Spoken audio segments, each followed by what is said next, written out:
Pues iniciamos el conversatorio número 78 con mi amigo y hermano Óscar Maragaño, un sagrado guerrero tebano del gran país de Chile, para hablar en esta ocasión del ámbito de Japón, Segunda Guerra Mundial, pero también con ocasión a la circunstancia, por un lado, de la presencia de Japón en Taiwán entre 1895 y 1945, y ciertamente una cosa que se acaba de producir hace escasas horas, como es la ritual visita al monasterio este, en donde están los restos de un montón de gente y también de criminales de guerra de la Segunda Guerra Mundial. Por lo tanto, se ha vuelto a montar el pollo con Corea, con otro, con más allá, que suele pasar todos los años lo mismo.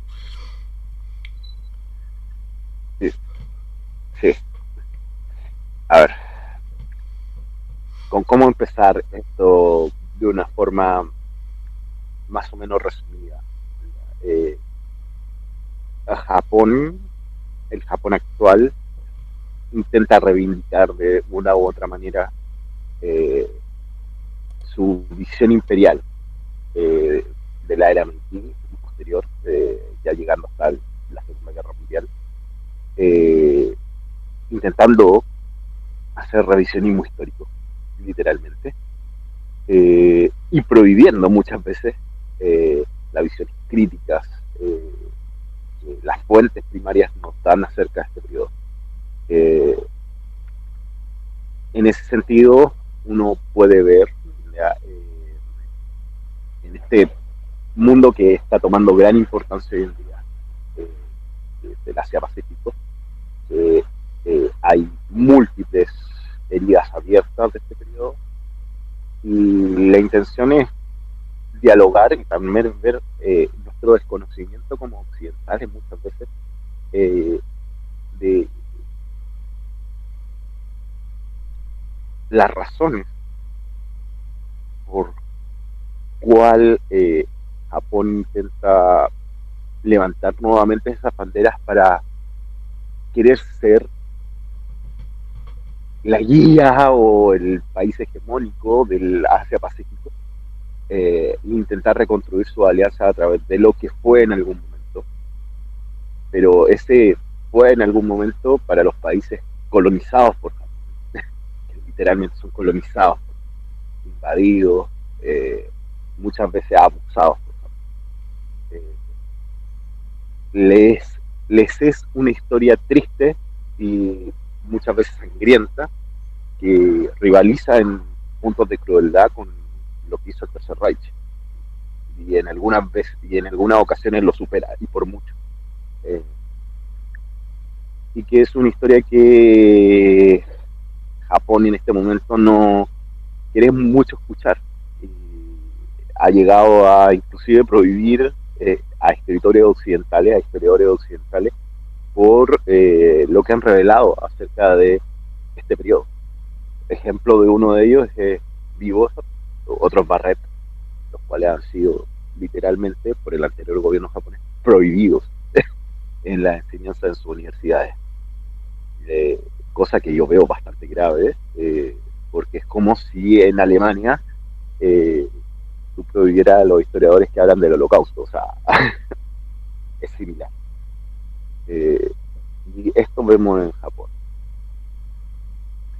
Las circunstancias geopolíticas actuales con China, con la China comunista, que bueno, es la única China que ante el papel jurídico internacional existe. Taiwán es parte de esta China. Jurídicamente, internacionalmente, aunque no nos parezca, aunque, por ejemplo, mi posición, yo prefiero una Taiwán independiente, ¿ya?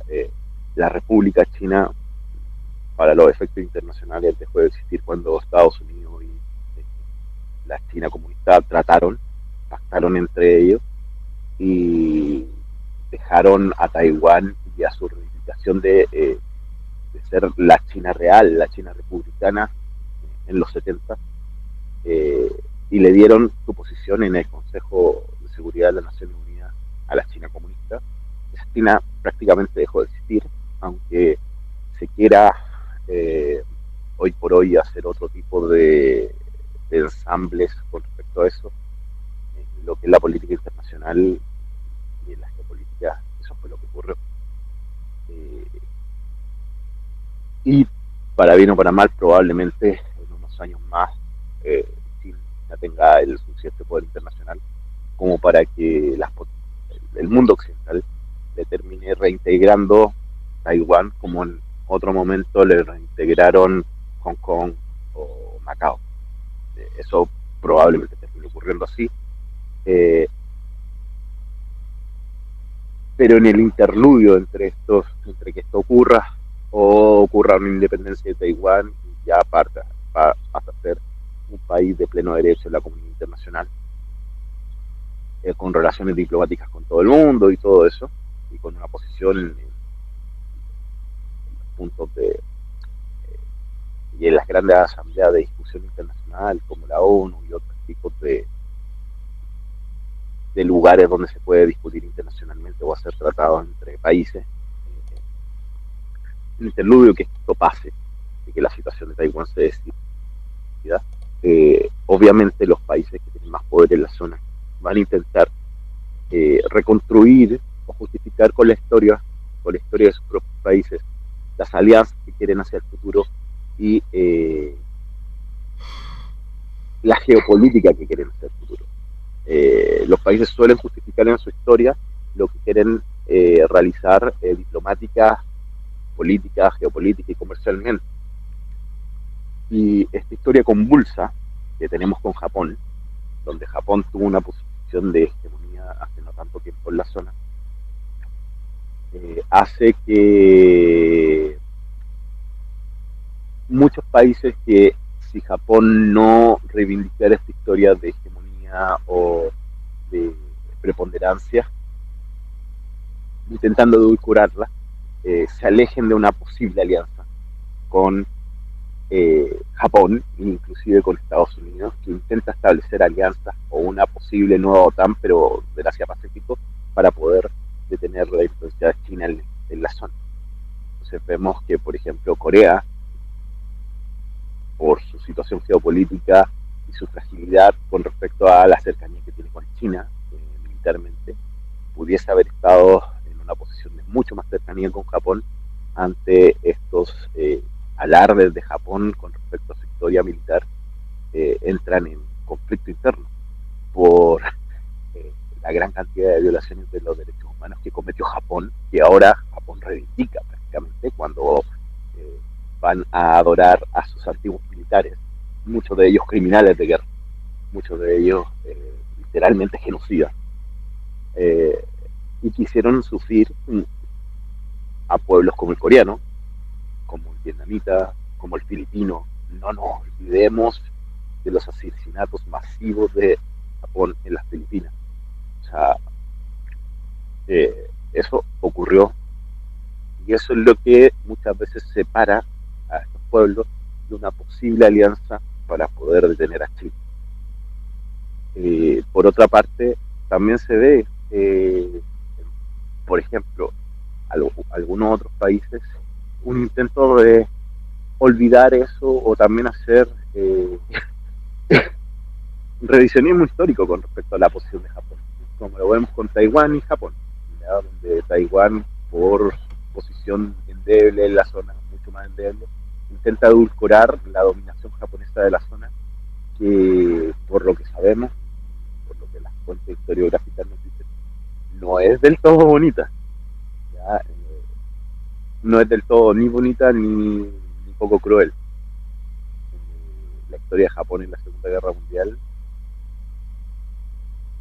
y en el periodo anterior a este, yo diría en el periodo que va desde la guerra que tuvieron ellos con Rusia a principios del siglo XX, la Primera Guerra Mundial, las dos guerras sino-japonesas,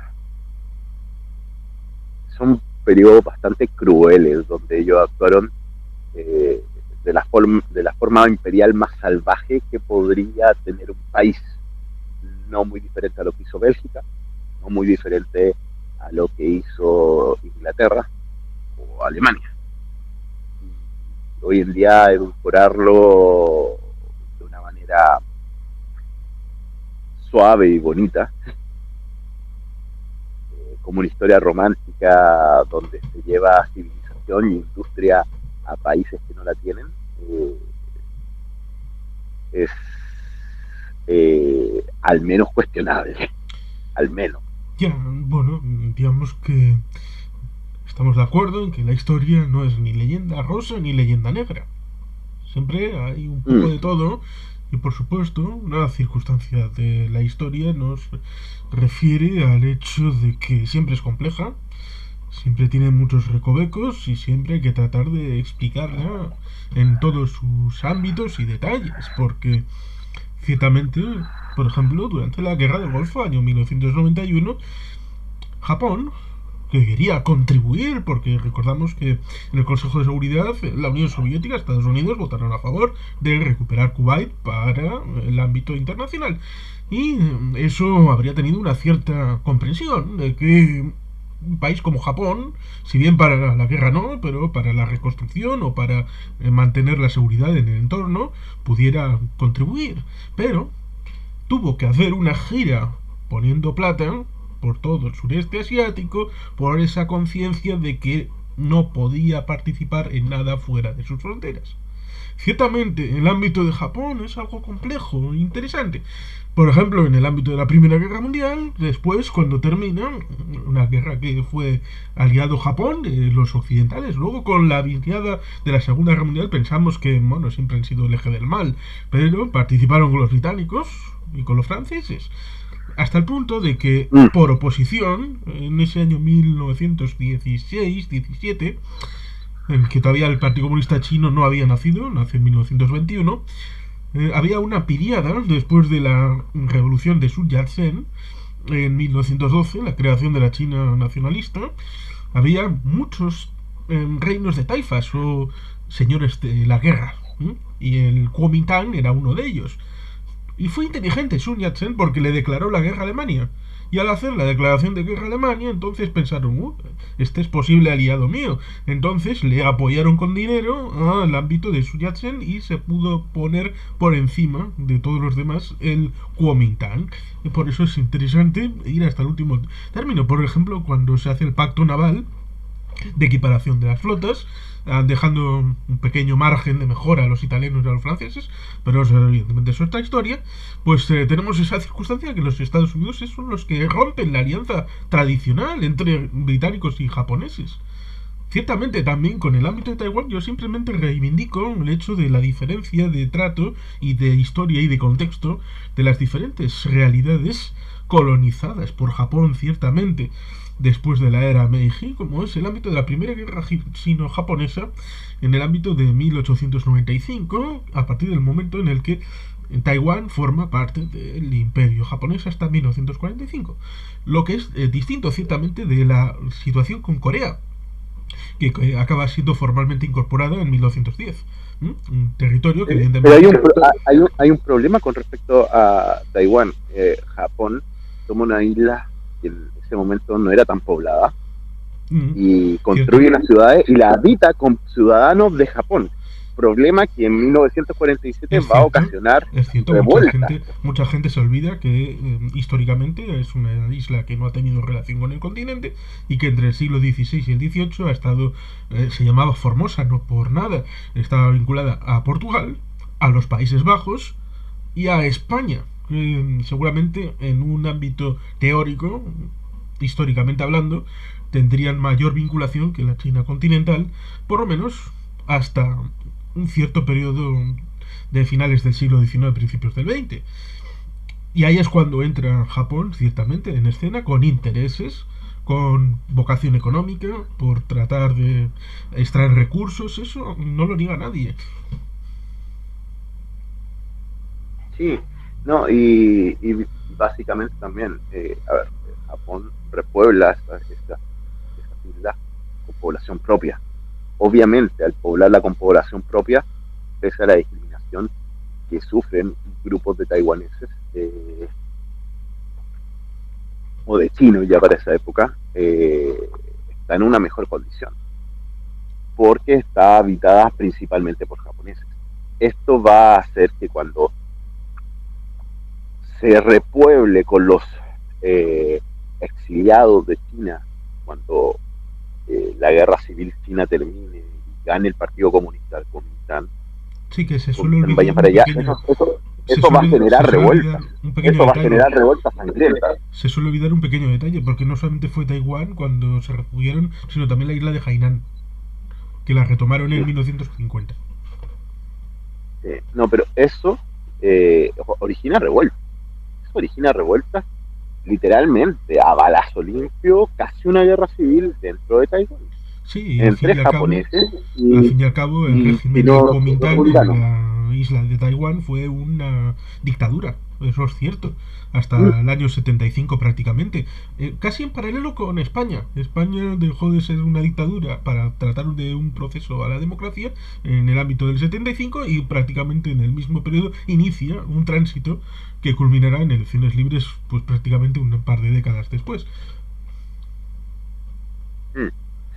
Sí, bueno, también tenemos que saber que hay zonas de China que eran industriales que siempre fueron favorecidas por Japón y que, por ejemplo, el mismo chico que citaste, el de Canal Eurasia, narra Ivan muy Miyama. bien. Hay lugares que fueron, por ejemplo, tuvieron de China, tuvieron que ser bombardeados por los estadounidenses porque tenían fábricas y donde cuando caían algún piloto eh, derribado por la Fuerza Aérea Japonesa o por los cañones antiaéreos o por alguna falla del equipo, eh, no eran los japoneses muchas veces los que salían a linchar a estos pilotos, sino que eran los mismos chinos, que ya estaban acostumbrados a la dominación japonesa y tenían niveles de vida más o menos buenos y que veían los ataques norteamericanos como imperialismo. Sí, acabaron Eh, matando por esos bombardeos y esa participación estadounidense a prácticamente desde 150.000 chinos, lo cual es ciertamente sí, un no menos. genocidio y es algo reprobable. Pero parece No, que... no lo llamaría un genocidio Vale, porque el término está demasiado descontextualizado. eh, Pero digamos que en lo sí, no, porque simbólico... es una acción de guerra. A ver, y este es el punto. Yo creo que hay acciones de guerra durante las campañas de bombardeos que pueden acercarse a un genocidio, pero en general las acciones de bombardeo norteamericanos, las norteamericanas, no estoy diciendo las inglesas, las norteamericanas, generalmente tenían un contexto industrial en el cual ellos se preocupaban. ¿Ya? Yo aquí voy a romper una lanza un poquito, solamente un poquito, por lo menos creo que las intenciones valen. ¿Ya? Más en contextos de guerra donde una bomba puede desviarse fácilmente 100 metros del objetivo, ¿ya? Porque no estamos hablando de bombas de precisión como la de actualmente existen, sino que estamos hablando de bombas de caída libre. Y en el contexto de los bombardeos norteamericanos, eh, que atacaban zonas industriales que estaban dentro de las ciudades, la dispersión en los casos de bombardeo daban a que si bombardeaba un patio de trenes, terminara bombardeando toda la zona adyacente. De hecho, hay un cálculo que los mismos británicos hicieron para justificar su bombardeo en áreas, eh, donde ellos veían que el año 41 y 42 ellos bombardeaban zonas industriales y solamente el 5% de las bombas caían dentro del objetivo. ¿Ya? Por eso terminaron bombardeando en alfombra, Sí. para poder destruir las zonas industriales que ellos querían, pero reconociendo que eso iba a terminar dañando a la población civil. ¿Ya? Y eso terminó, en el caso británico, en barbaries inenarrables, como las que ocurrieron en Dresden, o en Hamburgo, o en Essen, o en Colonia, o en 30 bombardeos más, donde literalmente lo que se buscó fue literalmente atacar a la población civil, ya no solamente destruir el potencial industrial de Alemania, y lo mismo terminó haciendo Estados Unidos con las bombas atómicas, con los bombardeos sobre Tokio y sobre otras 10 ciudades más japonesas. O sea, Sí. se bombardeó Osaka, se bombardeó Nagumo, se bombardeó Kioto. O sea, Estados Unidos al final de la Segunda Guerra Mundial empezó a hacer una tarea de arrasar ciudades japonesas para Sí, obligar a Japón a ciertamente. rendirse, y eso tiene cierto nivel de justificación, ¿ya? Porque se quería destruir el potencial industrial japonés y la voluntad de Japón para hacer la guerra. Lo cual es curioso porque es paradójico porque Japón termina con más petroleros que el inicio de la guerra. Porque parece ser que los ataques estadounidenses ponían el elemento petrolero como quinto o sexto objetivo. Ciertamente los británicos no tuvieron un buen desempeño en toda la guerra, en todos los frentes. Por ejemplo, en el ámbito del Pacífico, los submarinos neerlandeses fueron mucho más útiles que los submarinos británicos. Incluso en la flota de superficie, unos barcos holandeses estuvieron a punto de destruir barcos japoneses, cosa que los británicos desde primera hora pues sufrieron aquella batalla, bueno, en la que perdieron todo en el primer minuto. Seguramente lo sabes bastante mejor explicar que yo, pero serán elementos curiosos y paradójicos. Por ejemplo, el hecho simbólico de que cuando han tomado Hong Kong, formalmente, a pesar de evidentemente es uno de los estados títeres, se lo entregan a la China títere del Kuomintang que ellos controlan. Con lo cual es simbólico porque eh, ahí Hong Kong técnicamente es parte de China, pero con el caso de Taiwán no es así. Y evidentemente con el caso de Corea, desde el año 1910 a 1945, cuando son cruncheados por el norte por los soviéticos y por el sur por los estadounidenses, pues también es otro escenario completamente distinto. Ciertamente creo que es la unidad 751 la que hacía experimentos Sí, químicos y todo esto. Le damos Mengele un aprendiz de brujo en comparación, ciertamente. sí. Bueno, y, ay, y por lo demás, a ver, siguiendo un poco lo que tú dices, eh, y yendo un poco en contra en un punto en especial. Eh, las campañas antisubmarinas norteamericanas eh, son poco conocidas durante este periodo de la Segunda Guerra Mundial, pero los submarinos norteamericanos terminan siendo más eficaces que las manadas de lobo alemanas. Y Sí. durante los años 43, 44 y 45 destruyen más tonelaje japonés que lo que Alemania había destruido y destruyó durante toda la guerra. Tan solo en 3 años destruyeron más de lo que Alemania, con todos sus armas, porque Alemania ocupó bombarderos, ocupó submarinos, ocupó sus acorazados, solamente el arma submarina norteamericana destruyó más. Se dedicó a una guerra al comercio, el arma submarina norteamericana, y debido a la velocidad que tenían los petroleros japoneses, que los japoneses que dependían 100% del petróleo, eh, terminaron ocupando submarinos, sus propios submarinos, sus destructores, todo el material que navegara a buena velocidad para poder esquivar a los submarinos norteamericanos, terminaron, como tú dices, teniendo más petroleros y más petróleo en Japón de lo que tenían al principio, debido a que tenían sus fuentes en, en la Indonesia, no, ¿cómo se llama?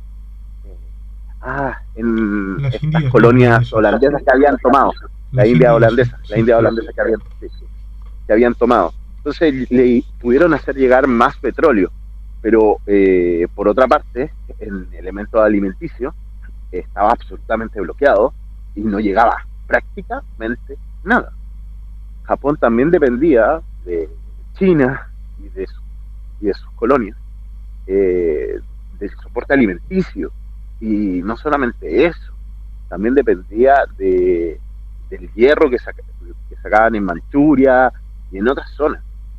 Había un montón de componentes industriales y de materias primas que ellos no obtenían de Japón y que ellos tenían que sacarlas de otros lugares y hacerlas llegar a Japón. Y no los podían hacer llegar. Entonces, podían tener petróleo para poder mover sus naves, porque era la primera prioridad. Pero lo demás no estaba llegando. Y Japón estaba en un problema inmenso al final de la Segunda Guerra Mundial, no solamente por los bombardeos norteamericanos, que habían bombardeos convencionales, el de Tokio, que le costaron a Japón 100.000 muertos convencionales. No era una bomba atómica, ¿ya? Era un esfuerzo de bombardeo convencional. Eh, Estados Unidos tenía un poder militar abrumador. Eh, ya en ese momento, en lo que era Fuerza Aérea y en lo que era Fuerzas Navales, era la primera potencia del mundo y su poder era incomparable, tanto militar como industrialmente. Y Japón estaba siendo arrollado por Estados Unidos. Por eso te decía hace un rato, Japón no entregó nada, nada, a ningún país que no quisiese que no tuviese que entregar. Estados Unidos literalmente le decía a Japón, o se rinden, o esto se convierte en el infierno en la tierra. Y esas eran las alternativas de que Estados Unidos le proponía a Japón. Y no se lo decía con palabras más bonitas que eso, se lo decía con esas palabras. O sea, Truman literalmente se los advierte después de los bombardeos de Hiroshima y Nagasaki. Sí, es cierto, puede que los políticos japoneses y los militares japoneses tomaran en consideración también Tormenta de Agosto y la operación que realizó la Unión Soviética sobre Manchuria y que en días ya estaba atravesando Corea. O sea, desde Manchuria está días atravesando Corea.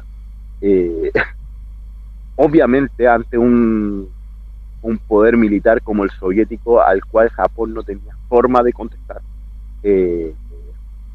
lo abrumaba. ¿Ya? Sí, que es un Era una elemento guerra en dos frentes interesante. Es un que no elemento se esperaban, interesante porque pero el tema norteamericano era esencial. O sea, es que hay un eco, Estados Unidos hay un eco tenía el antes, poder para destruir Japón.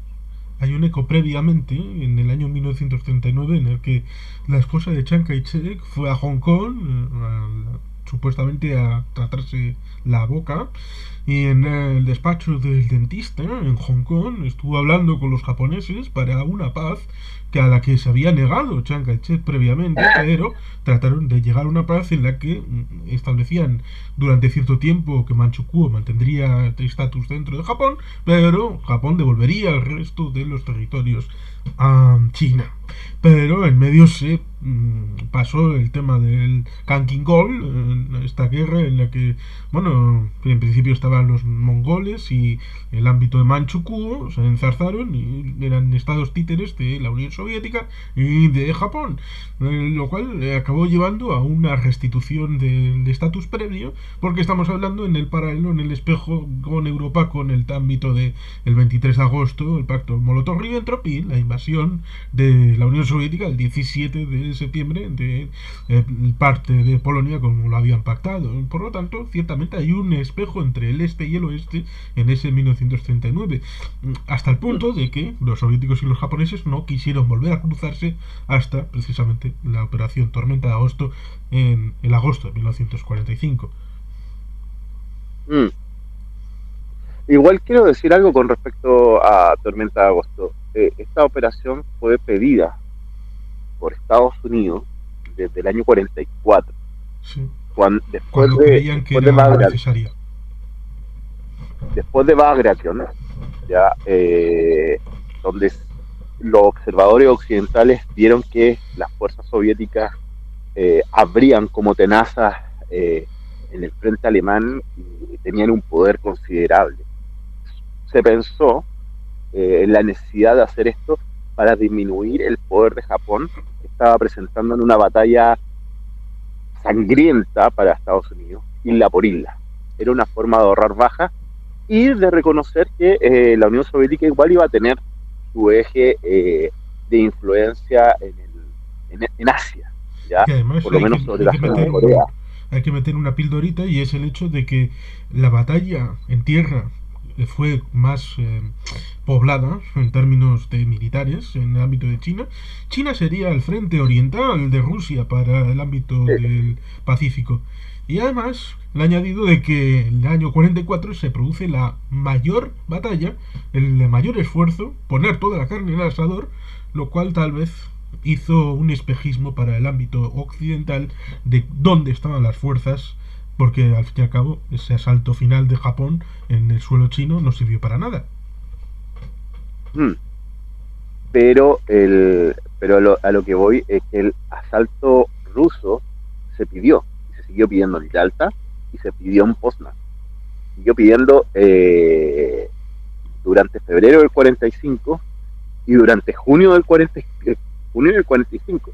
Los estadounidenses le pedían a Stalin que acelerase el proceso de transferencia de tropas hacia la zona de Manchuria para el ataque ruso sobre Japón, porque lo necesitaban dentro de su proyecto y su visión de conquistar Japón. Veamos, las bombas atómicas son algo experimental.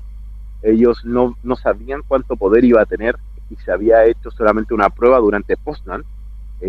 Truman sabe que las bombas atómicas funcionan, pero antes no lo sabe, no sabe si van a funcionar, ¿ya?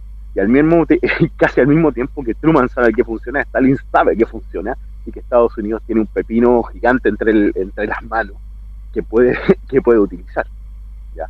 Pero ahí ambos ya están peleando la Guerra Fría y lo que quieren es acabar con Japón con la menor cantidad de bajas y sufrimientos posibles. La Unión Soviética, por su lado, con Stalin al mando, quiere aumentar su influencia en el mundo lo más posible, y las fuerzas soviéticas en Tormenta de Agosto dan una paliza a Japón. Hay unidades del Ejército Rojo que avanzan 150 kilómetros en un día. Es una paliza no pequeña, es una paliza impresionante la que le da eh, Rusia a Japón. Obvio, tiene unidades de guardia, tienes y es Stalin a esa altura del conflicto. A ver, un T-34 de cañón de 76 es inabordable para las fuerzas japonesas. No tienen tanques para ponerse, no tienen cañones para ponerse a eso. De hecho, los soviéticos canibalizaban sus propios T-34 para hacer funcionar a otros. Y durante el Tormenta de Agosto tienen tan pocas bajas de T-34 que cerca de un tercio del parque de T-34 quedan en el camino porque no tienen bajas. Quedan como bajas por falla mecánica porque no tienen bajas para canibalizar. Así que como no pueden canibalizar y son tanques que pueden ser reparados a posteriores, los dejan en el camino para que estén reparados. Y prácticamente no tienen bajas en su parque de tanques, bajas definitivas, sino que tienen bajas por fallos de mecanismos, de averías y cosas así. Pero el ejército japonés no puede pelear contra el ejército soviético. Y es algo muy claro. Diferente es, por ejemplo, tampoco hubiesen podido pelear con el ejército norteamericano bajo una guerra terrestre, ¿ya? Pero Estados Unidos tuvo contra Japón una guerra que era más de desembarcos anfibios y luchas de infantería muy sangrientas, donde el componente blindado era muy difícil hacer ingresar o hacerlos maniobrar dentro de islas relativamente pequeñas, ¿ya?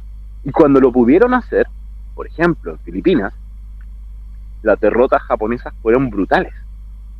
O sea, en Filipinas, Japón tiene una derrota brutal por parte de Estados Unidos, los cuales transforman Manila en un campo de escombros. Sobre todo porque previamente, en la batalla del Golfo de Leyte, los japoneses en el mar fueron absolutamente cobardes.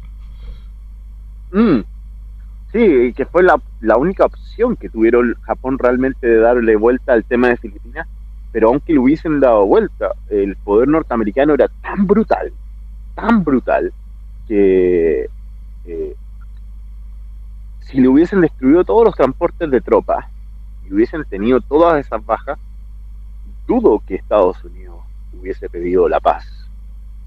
Dudo, y probablemente lo que hubiese ocurrido es que los refuerzos que iban hacia el frente occidental hubiesen ido hacia el frente oriental, hacia el Asia-Pacífico, de forma mucho más rápida, porque era un interés geopolítico mucho más fundamental para gente como Roosevelt lo que estaba ocurriendo con Japón, que con la Alemania nazi, donde ellos habían entrado tarde, donde no tenían una importancia estratégica tan grande, eh, Mm.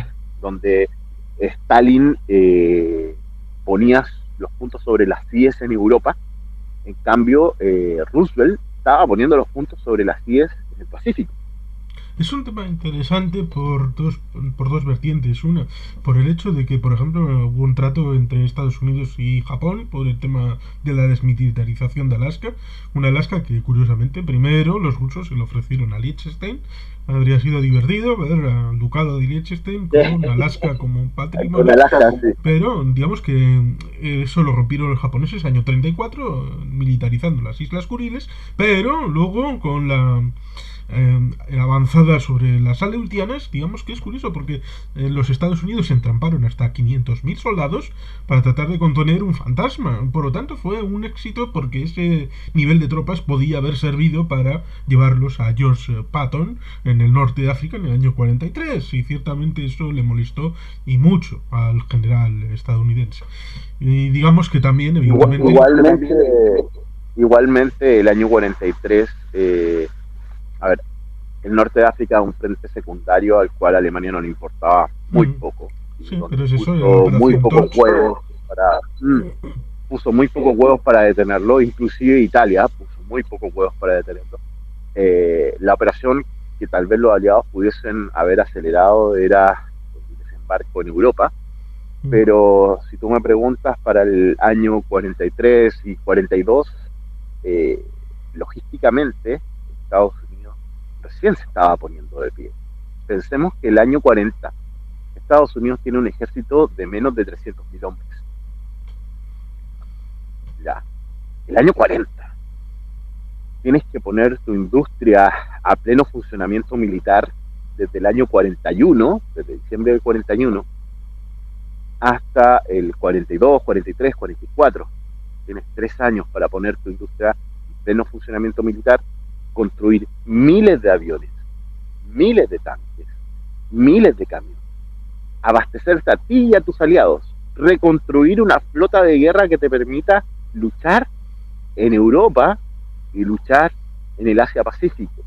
O sea, Estados Unidos, con su rearme, que es acelerado, es una proeza técnica, desde el año 41 al año 45 todavía no está ocupando su ejército plenamente movilizado.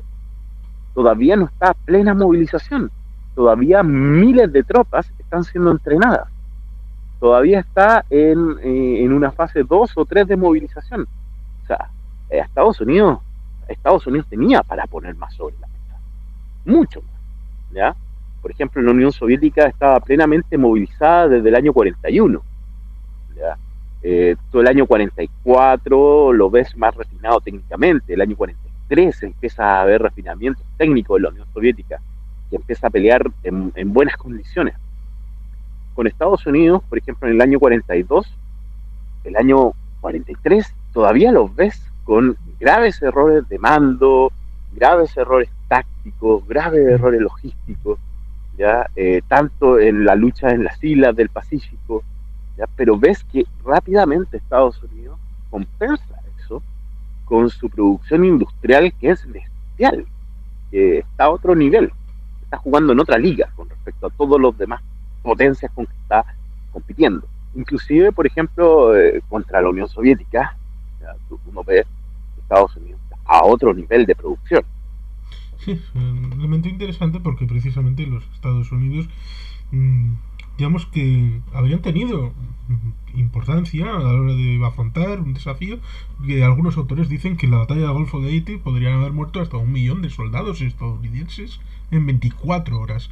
Pero claro, es cierto, la mentalidad del ejército naval japonés, es decir, de la Marina Imperial, tenía la idea británica, por eso decíamos al principio, en el ámbito de la relación con la Marina Británica en la Primera Guerra Mundial, de la batalla decisiva.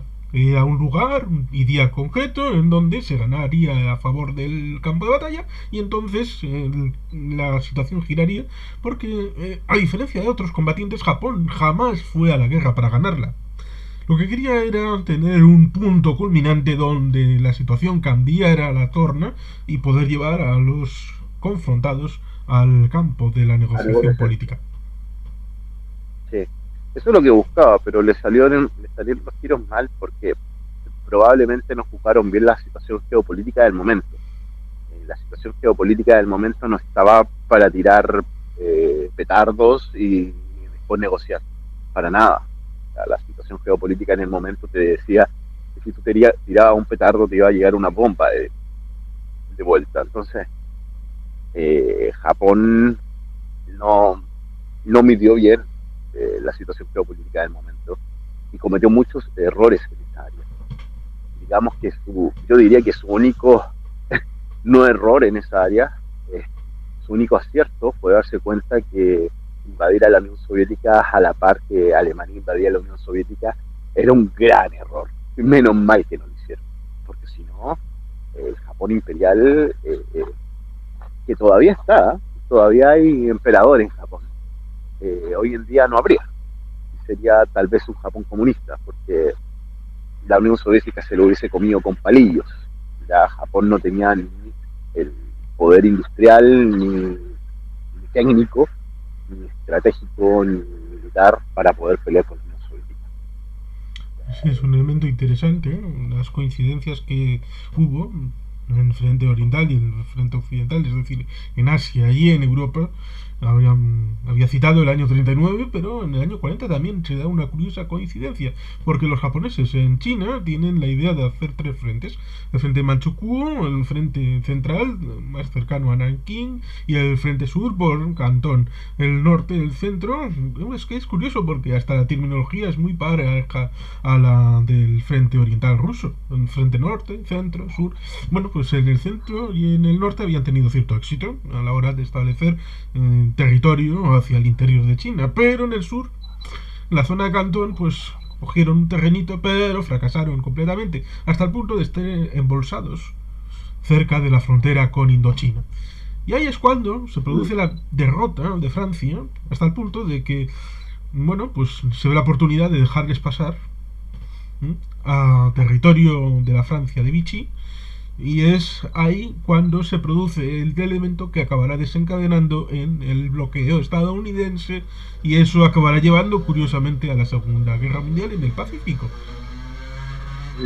Igualmente, a ver, el que los dejen pasar por la Indochina francesa ataca más los dominios coloniales de Gran Bretaña que no podía defender. Gran Bretaña, a ver, se suponía que había gastado miles de millones de dólares en defender sus colonias y sus posesiones en Oriente, pero estaba muy pobremente pertrechadas, pésimamente dirigidas, como la derrota en Singapur lo demostró. O sea, y eso amenazaba el equilibrio geopolítico en la India, eh, todas las islas y dominios que tenía Inglaterra en la zona. Eh, y eso yo creo que fue lo que convenció a Estados Unidos para poner un paralelo ahí, más que sus propias extensiones sobre Filipinas ya y otras zonas del Pacífico, o Australia. Yo creo que lo que hizo que Estados Unidos se pusiera más firme con Japón fue la amenaza que suponía la zona de Vietnam, la Indonesia francesa, a, a las colonias británicas. Sí, porque Tailandia fue parte del eje. Mm, mm. Y ciertamente en el Entonces, año 42-43 fue la China nacionalista la que impidió el acceso de Japón hacia la India. y Japón es el país que más pagó por el independentismo indio, Sí, porque por los grupos hay de un ejército independentismo de indio violentos. Chandabrose. Chandabrose tiene un ejército propio que colaboró también con los nazis y con el ámbito del Japón imperial. Sí. Entonces, básicamente el desequilibrio de las colonias británicas que geopolíticamente no le convenía a Estados Unidos. O sea, era básicamente enterrarle un puño en el corazón. Sí, dame un segundo. Sí, sí, ciertamente el tema de Chandrabose suele ser el olvidado. En Occidente suele acordarse mucho de Gandhi y en segundo término de Nehru, que acabaría siendo por derecho propio primer ministro de la India, pero en el ámbito de este líder indio, Chandrabose, pues suele ser ocultado, a pesar de que tiene reconocimiento en calles y estatuas en el ámbito de la India, lo cual es interesante para la memoria histórica.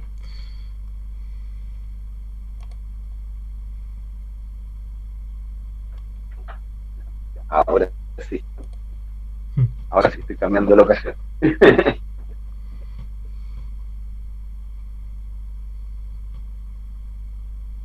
Simplemente estaba eso, Sí, recordando que es lo que te decía.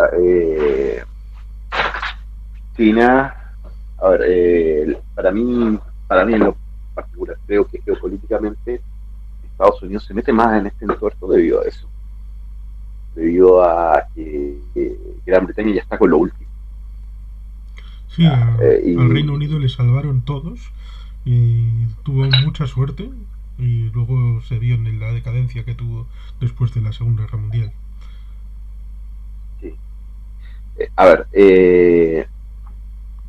que Reino Unido dejase de existir para la época de la Segunda Guerra Mundial podía significar que la Unión Soviética llegase al Canal de la Mancha o más allá. Creo que también juega un poco eso como punto. Aparte, muchas empresas norteamericanas tenían intereses en el Reino Unido y el Reino Unido estaba a las últimas. Si Japón le terminaba pegando el clavo en India, ya, y quitando sus posesiones en la India, eh, Pakistán, etcétera, el resto, Medio Oriente, eh, Egipto, África, podía terminar siendo italiana rápidamente. Rápidamente, si el Reino Unido perdía la India, su ejército en África ya no iba a poder moverse, ya no iba a poder luchar. Es Entonces, cierto, la memoria histórica debe literalmente, llevarnos también a la memoria del, de la matanza provocada por Churchill en el Golfo de Bengala, varios millones por hambre, ciertamente. sí, sí, pues a ver, este es un genocidio, ¿ya? Lo del Golfo de Bengala por parte de Turquía. Pese a que se dice que es porque no, no se planificó bien, se llevó la comida a las tropas y a, al Reino Unido, a Inglaterra, y eso produjo desabastecimiento. Eh, sí, eso es en parte cierto, pero también hay un asunto de mala planificación eh, con respecto a esa hambruna. Hay un asunto de casualidad con respecto a les cayó un monzón que él destruyó buena parte del grano que ya estaba listo para ser embarcado hacia Europa. Y esa subsistencia de grano que tenía que ser embarcada hacia Europa tuvieron que ser reemplazadas por el grano que se ocupaba para la alimentación local. Y eso provocó la hambruna. Las prioridades para los países imperiales siempre son las capitales de su propio imperio y no las colonias. Y eso le ocurrió mucho eh, a todos los países imperialistas. A ver, no había un cálculo tan brutal como el Departamento Económico de la Wehrmacht, que consideraba que tenían que morir 40 millones de soviéticos para que se pudiese llevar grano a la Alemania nazi. El cálculo que se hizo para Barbarroja, que tenían que morir 40 millones de soviéticos.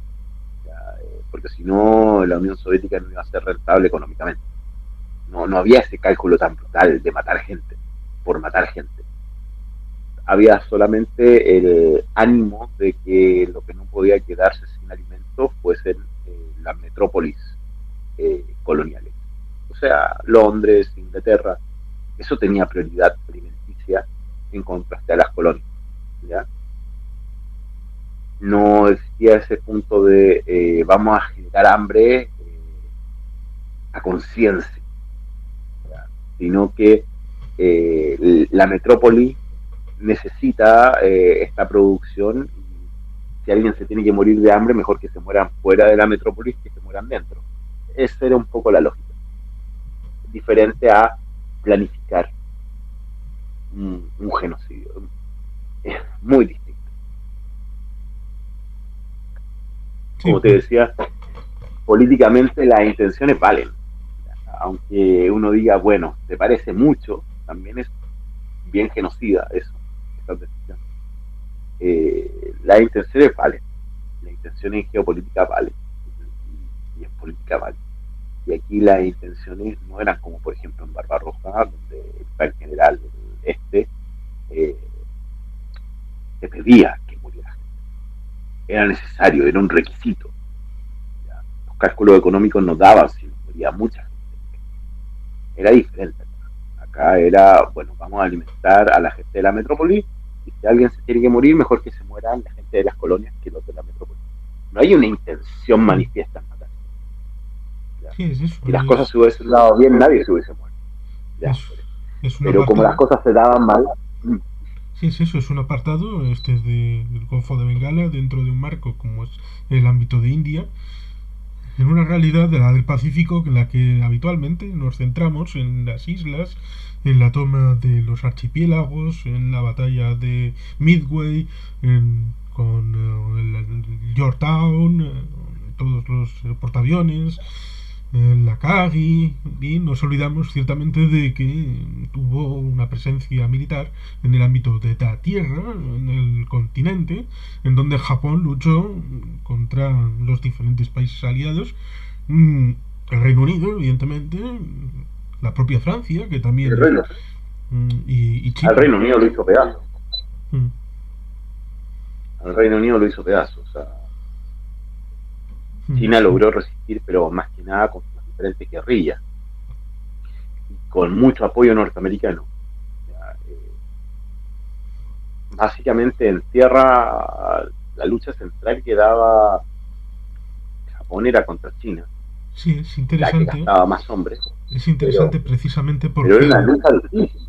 porque en esa ofensiva del año 44 precisamente destroza al Kuomintang, porque hasta el año 44 el Partido Comunista de China habían estado en dos provincias. Y ya está, no había tenido mucha mayor presencia. Pero precisamente con ese desgaste del Kuomintang y del desgaste propio del ejército japonés, abre la puerta a que puedan expandirse cuando llegue el ejército rojo por otras zonas y esté en mejor condición el Kuomintang para derrotarse en la guerra civil que reanudará su sino en 1945 cuando termina la Segunda Guerra Mundial y el Partido Comunista de poder ganar, sobre todo cuando después los Estados Unidos le pidan al Kuomintang que luche con un brazo atado a la espalda. Pero ciertamente es eso, las casualidades. Tal y como se desarrolló esa ofensiva del 44, influyó decisivamente en lo que fue el futuro de la región. Sí. Bueno, también es cierto algo, el material que entregaron los rusos a la China comunista, a la China de Mao, eh, era más práctico para la zona. Ya el material que le entregaron los estadounidenses al Kuomintang no era tan práctico para el tipo de lucha que se iba a librar. No sé si me explico. Un T-34 era una máquina que estaba hecha para que cualquiera la manejara. Ya, si tú sabías manejar un tractor, podías manejar un T-34. Tenía un mantenimiento sencillo, fácil y barato. Ya, las armas soviéticas eran armas para movilización general, para que cualquier hijo de vecino, para que un niño las manipulara. Estaba pensado en eso, que cualquiera las pudiese ocupar, que se necesitase poca limpieza, poca poca sapiencia, poco entrenamiento. En cambio, las armas norteamericanas eran armas mucho más sofisticadas tecnológicamente y eso hacía mucho más difícil su utilización por parte de los soldados del Kuomintang, que tenían un entrenamiento no muy diferente al de la China comunista. El entrenamiento que tenían esos soldados del Kuomintang o de la China comunista eran muy similares, porque eran entrenamientos para soldados de poca formación, de conscripción general, inclusive menos que eso. Sí, entiendo que tuvo su influencia el diferente marco mental que tenía cada país, Estados Unidos y la Unión Soviética, a la hora de su propio material y lo que querían entregar a los aliados a los que querían favorecer. Hoy, Juan Carlos, tengo que dejar ahora porque digo ya. Si quieres, terminamos, no sé, hablar más tarde, en un ratito más, Bueno, que va a seguir despierto. bueno, yo digamos que podemos hacer un pequeño resumen final y lo dejamos aquí para otra ocasión. Mi resumen final sería precisamente que la historia es importante y que las circunstancias son las que son, pero eso evidentemente no debe impedirnos, cara al futuro, a lo que ha pasado posteridad, de reivindicar, pues por ejemplo, la legalidad de la presencia de Japón en las 4 islas Kuriles del sur, cosa que evidentemente actualmente están ocupadas por Rusia como heredera de la Unión Soviética, o las circunstancias respecto a la necesidad de que Japón pueda tener un papel en la esfera del Pacífico en el momento actual. Evidentemente tienen que hacer autocrítica, cosa que hicieron los alemanes, pero los japoneses todavía no lo han hecho. Pero una cosa creo que no quita la otra, por lo tanto hay que ser muy serios con la historia, pero también evidentemente saber hacer una lectura de la geopolítica del momento y que evidentemente China es el contendiente al que hay que batir y por eso Japón pues necesita un papel, un relato, y también Taiwán, Corea y la posible organización que pueda establecer la paz y seguridad en el Pacífico.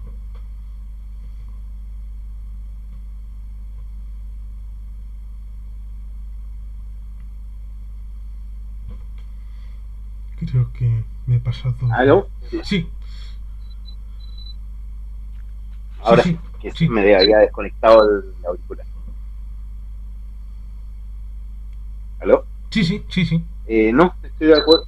Te había escuchado, como te decía, estoy de acuerdo contigo, pero como te decía, con respecto a el Japón imperial posterior a la era Meiji, siempre hay puntos con respecto a su colonización en Asia. Y, eh, la historia es bastante más cruel de lo que hoy en día los mismos japoneses cuentan.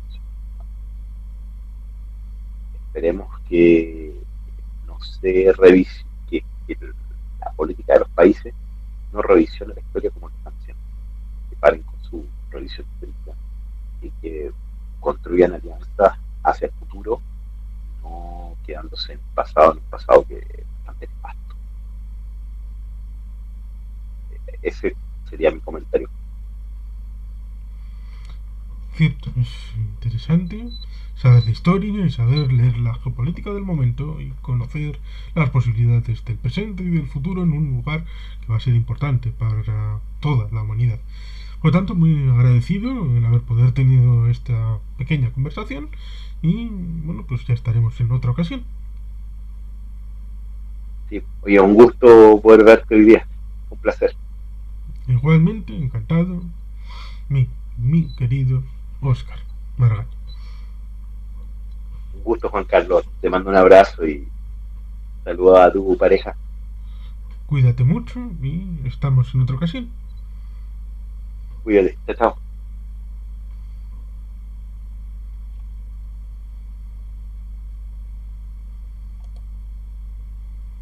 Bueno, pues ha sido un poco improvisado, pero creo que ha estado bien interesante. Por lo tanto, a quien llegue a este punto, agradecerle la visualización y, bueno, pues pueden dejar el like, los comentarios que consideren oportuno. Por lo tanto, es que ricasco, agur berogat, beti gelpean.